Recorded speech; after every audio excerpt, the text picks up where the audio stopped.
On today's episode of You Asked, is the Hisense 110UX really the brightest TV made to date? How do you make sure your TV is doing the upscaling rather than your Blu-ray player? And the big one this week, do older TVs like CRT and plasma TVs actually have better color than modern TVs? Welcome back, everyone. I'm Caleb Dennison, and this is episode 65 of You Asked, the show where I answer questions you asked in hopes that I can help you and others with similar tech questions. If you've got a question for me, please email it to youasked@digitaltrends.com, and we'll see if your question gets picked to be answered on the show. We are starting this glorious episode with an email from Frank Lujan, who writes, "Hi Caleb," or whoever monitors these emails. It's me. I would like to know what version of Calman software you used for this review. He's referring to the 110UX, as well as the meter that you used that can reach those nit levels. Thanks, Frank. You know what? I'm not gonna lie, kind of feels like I'm being set up here. I mean, I hate it when I'm cynical, but this is the internet. So anyway, I'll answer the question. I use Calman Ultimate, also known as Calman Business. The latest version, though, I did recently update. I was on 5.15.7.2, I think, when I did that testing. And I'm currently using the Calibrite Display Plus HL, which is rated for up to 10,000 nits accurately, though it's known to go well higher than that. To what degree of accuracy it can go above 10,000 nits, that's not clear. I wouldn't try to calibrate a display for a professional user with that particular meter, but it'll get you really dang close. Now, Calman has a profile for that meter built in, but for grins, I profiled the Calibrite in SDR using an i1 Pro 2, which is slower, but much more accurate, and then tested the results I got both with Calman's profile and my own profile, and they were basically identical. Now, I could just leave it at that, but I just can't help assume motive here, so I'm gonna go just a little bit further. When I got those super high nit readings, I sent them to Hisense and asked them to check my work, and they came back and said, yep, we're getting results in the same ballpark. Also, the Linus Tech Tips channel recently ran through the 110UX. I believe they use a Klein K10A meter, which is extremely fancy and accurate and expensive. That thing goes for like $7,000, I think. And they got a reading as high as 24,000 nits, though they settled in at about 17,000 in more realistic testing conditions, which is close to the 18,000 that I got, a negligible difference. So yeah, I'm pretty comfortable with the results that I got, but more to the point, I said very clearly that that peak brightness move is a party trick. And in reality, the TV is unlikely to put out anything that bright, even in small specular highlights during real content. There's no denying, though, that it's the brightest TV I've ever tested and is, I believe, the brightest consumer TV ever made. I mean, you don't need a meter to see it. Subjectively, it's really obvious. Phil Santiago writes in wondering how he can tell whether his Sony 4K Blu-ray player is doing the upscaling work or if the TV is doing the work.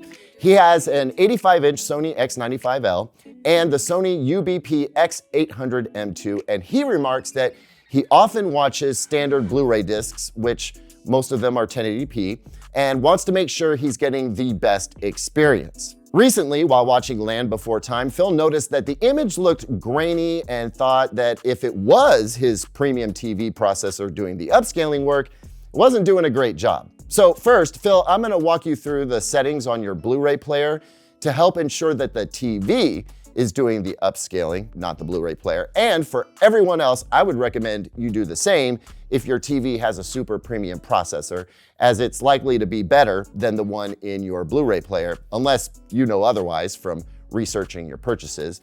And then, Phil and everyone else, I'm gonna explain why you should not expect Land Before Time and certain other titles to look much better, even with a TV like the X95L, which is known for having among the best processing and upscaling available. Lucky for you and me, I also happen to have a Sony UBP X800M2 right here, so you want to follow this path. On your remote, you press the home button to bring up the main menu, go to Setup and select Screen Settings. In the Screen Settings menu, look for the Output Resolution setting. Set output resolution to auto or original. Now, you may also be able to turn off 4K upscaling more directly depending on your player and its region. If in the screen settings menu you find a 4K upscale setting, you can turn that to off. You may also want to root around to see if there are any HDMI output settings. And if there are, you can tell it to match the native resolution there as well. And it'll just match up whatever the content's native resolution is. Now, with all of that done, I don't think you should expect a much better picture out of Land Before Time or other titles like it. Land Before Time is a hand-drawn and hand-painted animation movie which was captured by a camera and printed on 35mm film stock.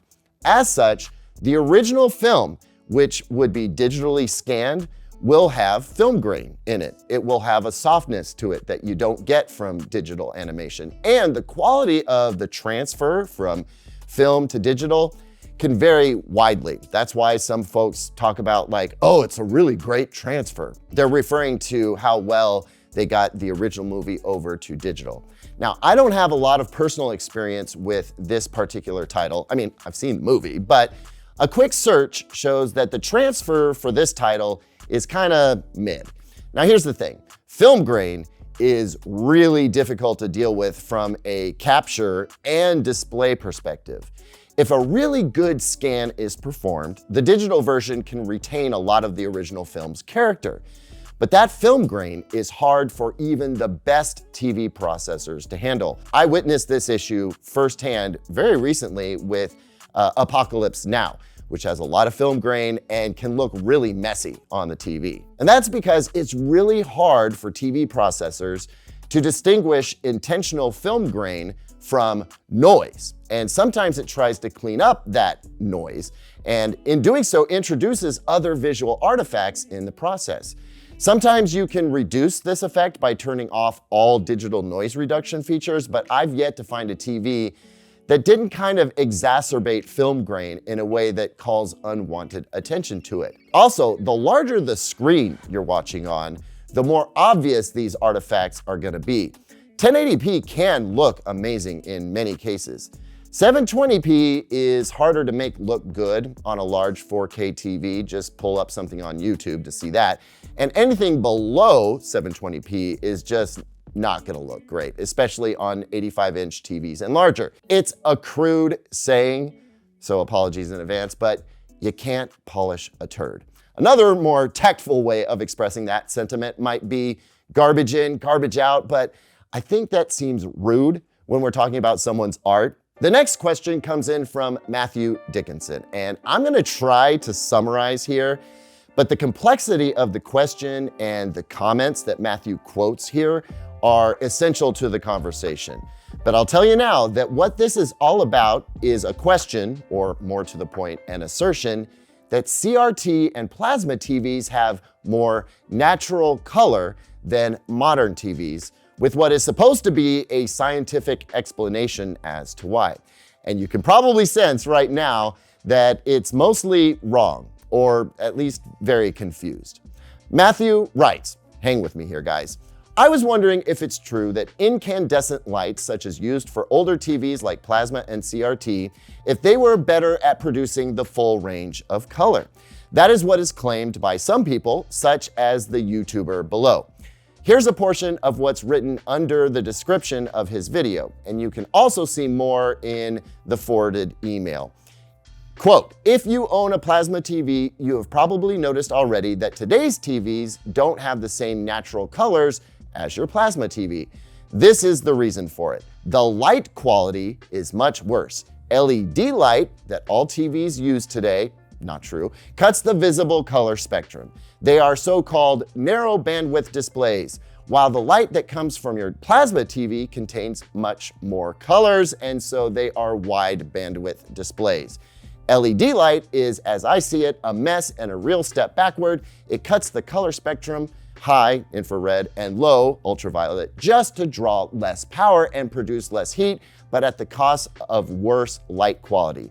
It can't render colors as natural as incandescent light. But if you think the 500M here is reference for displays, you are wrong. The CRTs, this is important, guys. The CRTs have a CRI of 90 plus, and as such, they are still today the reference for natural colors and whites. Matthew then goes on to point to the fact that he found it impressive that the YouTuber measured the sun directly as a point of comparison. But Matthew also wonders if there's some fallacy in this. So do today's OLEDs, especially QD OLEDs, not display a wider range of color than old CRTs and plasmas? Whew. Okay, so first off, I'm gonna go way out on a limb here and give whoever wrote or said this the benefit of the doubt and say that they probably had a point, that they feel like plasma and CRTs look more natural. And in an effort to explain it in a sort of armchair expert kind of way, just had a hard time expressing it correctly. But with that grace given, the way this is expressed is super twisted. And I started out wanting to try to untwist it all for you, but instead, I think I'll just speak to the facts of the matter, and then we can theorize as to why someone might feel a CRT or plasma TV has more natural color than modern TVs. First, let's talk about what a CRI is, because the folks in the discussion forums are using this measure as a basis for their assertion that CRT and plasmas are better at color. CRI stands for Color Rendering Index, and it's actually a measure applied to light sources, like light bulbs, to indicate how accurately they end up showing off colors in comparison to natural light, or the sun. Now, CRI as a measure is commonly used in lighting design, but it isn't really applied to displays, and the reason why is critical here. Displays create color through a totally different process. They emit light directly from pixels rather than reflecting it off surfaces like a light bulb in a room does. So just to be clear, a high CRI number, which supposedly is desirable, would apply to a light source that, when shown on an object, helps you to see the object's natural color, as if you were seeing that object illuminated by the sun. I've got a light bulb here, it's showing on an object that is red, and it looks the correct red, just like if I had this thing outside in the sun. That's what CRI is supposed to do. So I kind of get how someone would think that if a TV's light source had a high CRI, then it would be able to produce more natural colors. But that's not how things work when you are creating color using additive color mixing. So let me explain. Let's start with the fact that no TVs use incandescent light bulbs to help make a picture. Not today anyway. And even if they did, that would not help them make more natural colors. Here's how TVs actually work, right? A CRT TV or a tube TV uses electron beams from 3 guns, one each for red, green, and blue. And those guns excite phosphors that glow red, green, or blue when you shoot those electrons at them. The phosphors in CRT TVs were able to create very high quality red, green, and blue colors, and thus the white light that they put out when red, green, and blue were combined could be very accurate. Now, plasma TVs used UV light to excite gases in pixels, usually neon or xenon gases. And those gases could also create very high quality red, green, and blue pixels, which, when combined, also created very good white light. Now, LED backlit TVs use an LED light, usually blue, a blue light, which is coated with a yellow phosphor to help create white light. And then that white light gets carved out into red, green, and blue using color filters. And this approach is what created TVs that had a hard time creating accurate white light and colors, because the white light created by the backlight was far from perfect. But the introduction of quantum dots, which are in most of what we call QLED TVs, helped solve this issue by helping create higher quality red, green, and blue light, thus creating more accurate white light.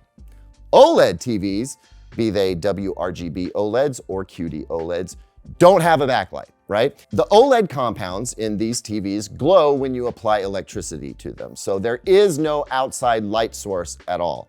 WRGB OLEDs use a blue OLED coated with a yellow phosphor to create white light, which is then filtered into colors, while QD OLEDs use a blue OLED to excite red and green quantum dots for a pure RGB display.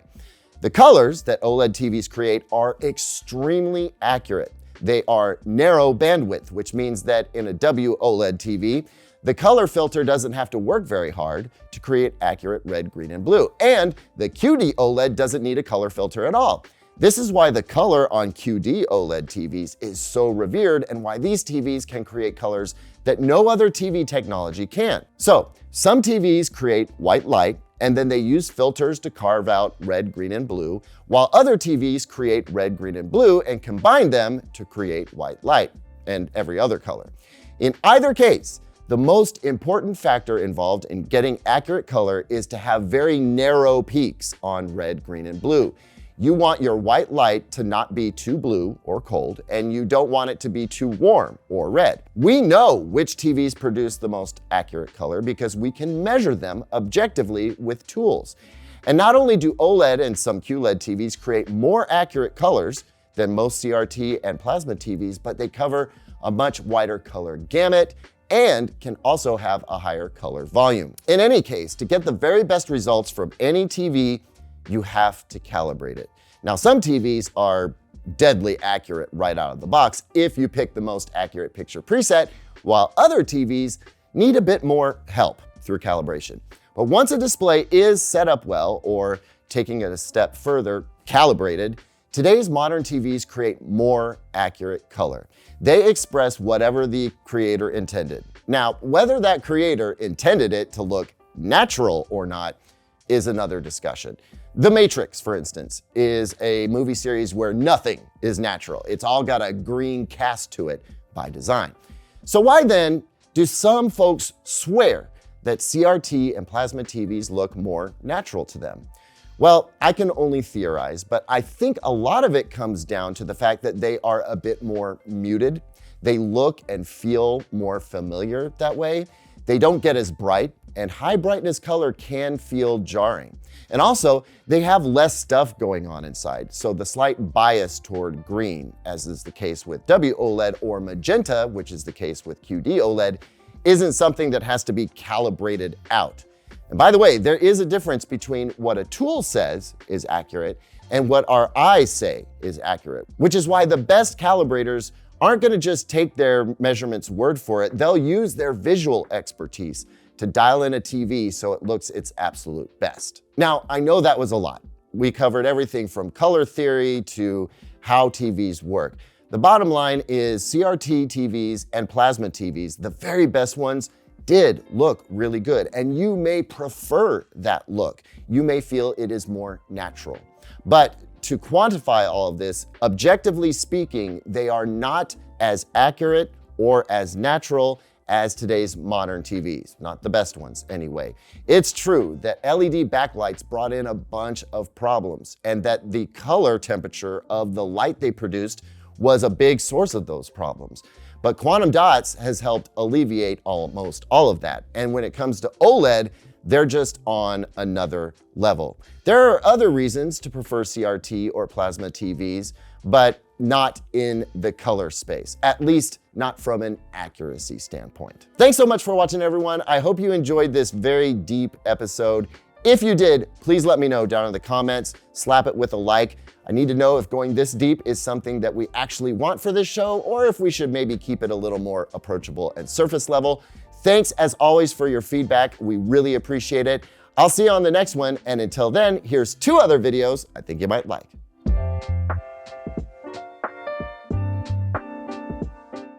Damn it, we just went through that.